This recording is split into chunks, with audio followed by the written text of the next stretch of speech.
আন্তর্জাতিক বাণিজ্যে আবারও বড় ধরনের পরিবর্তনের খবর।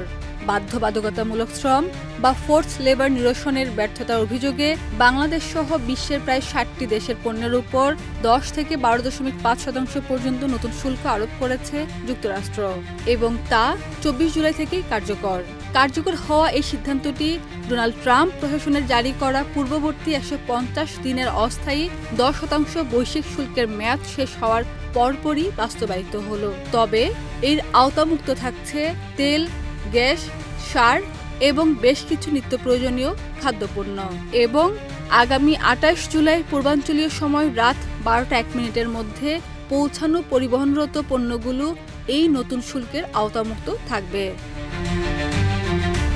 চূড়ান্ত সিদ্ধান্ত অনুযায়ী বাংলাদেশ সহ ১৭টি দেশের উপর ১০% শুল্ক আরোপ করা হয়েছে।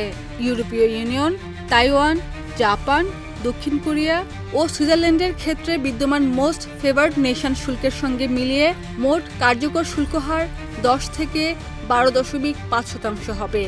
অন্য ৩৮টি দেশের জন্য ১২.৫% শুল্ক নির্ধারণ করা হয়েছে। এর মধ্যে চীনও রয়েছে।